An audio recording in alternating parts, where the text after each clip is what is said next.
In ancient Greek, there was a goddess that will haunt individuals and make them go berserk. This goddess is called Lisa, and although Lisa does not exist in the world that we live in right now, her effects still haunt us to this very day in the form of a disease. This disease is called rabies. Ladies and gentlemen, my fellow friends, and my honorable judges, in today's speech, I will be talking about what is rabies, ways to prevent rabies, and also why is it important for you, me, and everyone else to spread awareness about rabies. So, without waiting, let us start now. What is rabies? Where do I get rabies? These are the common questions that I often get whenever rabies is spoken upon. And from my research, I can conclude that rabies is a viral infection and is responsible of killing nearly 60,000 people annually. And within that 60,000 people, 30,000 of them are from children, which is really sad. Rabies is mainly spread by infected stray dogs in Asia and especially in Malaysia. When an infected stray dog bites you, millions of the rabies virus instantly gets injected into your bloodstream and starts infecting you there. But that is also where the most horrifying part of rabies occur, where rabies is completely symptomless until the final stages. During the final stages, you will experience a random fever or a headache out of nowhere, and then too soon to be followed by aggression, confusion, and the most deadly among all of them is hydrophobia. Now, what is hydrophobia? Hydrophobia is the fear of water.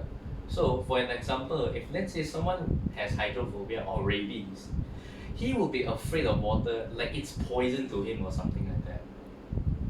So all of these effects or all of these symptoms cause a person to be constantly bedridden and constantly dehydrated, thus making his future completely dark. He has nothing but a few days left to survive, and after those few days, the inevitable will come and take him away. Ladies and gentlemen, although as dark it may seem, there is hope, and this so-called hope exists in the form of an injection. Yes, I am talking about the rabies vaccine, and it was developed during the 19th century to counter the effects of rabies. How would it work? So, when an infected rabies patient comes to the hospital, the nurse will instantly inject the vaccine to the patient at the area where where the stray dog bitten him or her. This can dramatically increase the survival rate of the patient from a 99% death rate to less than 10% of a death rate, which is really astonishing. So with this information, we should tell everyone we know, your mom, your dad, your loved ones, your grandparents, your kids. Tell them to take the vaccine, or even better, bring them there. With this, we can create a society where even if any one of us were to get bitten by rabies, we don't have to be afraid of dying due to rabies.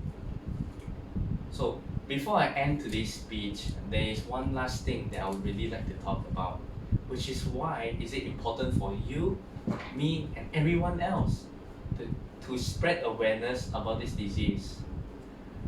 If we are all able to spread awareness about rabies and mention the stuff that I have just said earlier to everyone and let them know to have this knowledge within them on knowing how to deal with rabies, I strongly believe that one day we can all work together, do our part, and completely eradicate this disease from our society or our nation. And I really want to see the day where we look into the past and then see rabies as just a random disease that humans managed to completely eradicate from the planet. So let us all work together, do our part, and do everything we can to create a world, a society that is one, happier, healthier, and most importantly, rabies free. This was Ong Hau Yuan, and thank you for listening.